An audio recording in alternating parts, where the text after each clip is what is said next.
Hey guys, Joe Kistel here, and today a few tips on how to get started in underwater photography.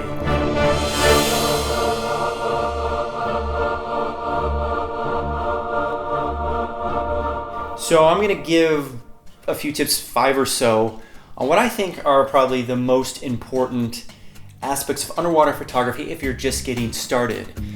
And the very first thing, most important by far, is keeping it simple. And the main reason for this is safety. When we're underwater, scuba diving, snorkeling, whatever it is, our number one priority should be to stay alive. And we want to stay safe, and we don't want to overcomplicate it with our underwater photography hobby, our professional service, whatever it is we're doing. Staying alive is number one. 2 is we are limited in the amount of time we have underwater when we're scuba diving, especially. There's no need to overcomplicate your camera, your equipment, getting all this elaborate stuff to go down there and spend 25 minutes calibrating your camera and all your equipment. You just don't have the luxury to do that underwater. So do whatever you can to keep your system, your rig, your shooting very simple. So next we need a camera to take underwater to shoot pictures. And thankfully, technology has improved with cameras in the past 10 years, especially even the last few years, where you can get a relatively modestly priced camera that can do fairly well underwater. You've got stuff like this. This is more of a video camera. Something like this, which is more of a professional rig, maybe a little overwhelming if you're just getting started. And then you have what I think is ideal for those getting into underwater photography, and it's something like this. And what this basically is, it's a point and shoot type camera in underwater housing, and it works very well. I've actually used this very camera right here to actually publish a reef guidebook, and all the pictures in it came out very well.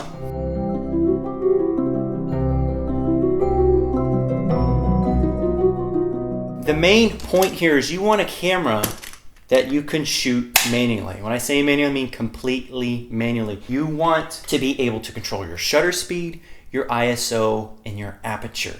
A lot of point and shoots, compact cameras, sometimes they don't offer that. So make sure you get a camera that can let you control those things manually. And then also you gotta make sure you can find a housing that you can put that camera in. And I will describe some of my recommendations for cameras in a future video, so stick around, subscribe, if you'd like to learn more about that stuff. So the importance of manual is you want a camera where you can control ISO, shutter speed, and aperture. And if you don't understand those settings very well yet, what I highly recommend you do is you take that camera and you learn the effects of those settings on that camera topside before you ever take it down. And I think a very good way to do this is to take the camera and of those 3 settings, fix 2 of them. For example, fix the shutter speed, fix the aperture, and then experiment with the ISO and take a bunch of pictures. Learn what that ISO setting, how it changes things as you take pictures. Then do the same thing with shutter speed. Fix the aperture, fix the ISO, and experiment with the shutter speed. See how that changes your imagery. And then finally do the same thing with your aperture. Fix your shutter speed, fix your ISO, and then experiment with your aperture. All these different settings will affect the exposure of the image, will affect the sharpness, the overall quality, the depth of field, and all those factors will play in. And once you understand how your camera reacts to those settings, when you go down underwater, you'll have a better idea on how to capture the image you want with the settings you need. When you learn how to work the camera and you have the housing for it, you gotta go underwater, you gotta take some pictures. Shoot pictures without the flash to get started. And the reason is this: if you use a flash underwater, typically if you're taking a picture of your friend that's 3, 6, 7 feet away, take a picture, there's distance between you and that friend, and there's going to be a lot of turbidity in the water. So what the flash is going to do, it's going to light up all the specks and crap and that's in the water, and you're going to get a very poopy image. Boo-hoo. Arguably, you can get some big elaborate arms and some big flashes, and what they do is they shoot flash from different directions that helps get around some of the turbidity, helps give some shadows and create some depths on your subject.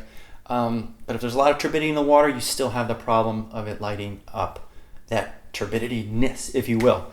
So learn the camera without the flash.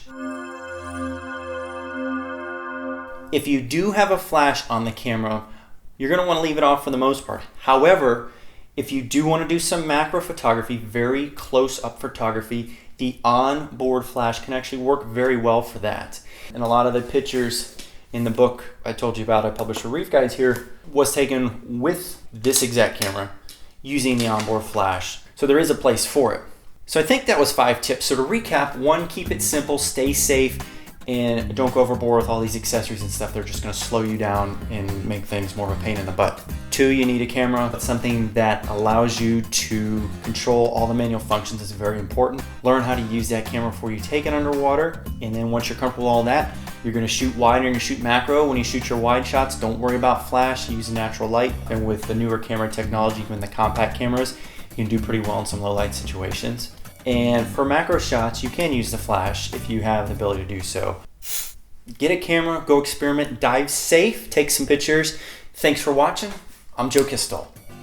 And again, if you're just getting started, I really think this is the way to go, because even if you do have the expendable resources to get into something like this, if you don't know how to use it, you're not going to get good results with it. I guarantee you that. Something like this takes time to learn. And I will go into more detail on some of these tips I talk about in future videos. So again, please subscribe.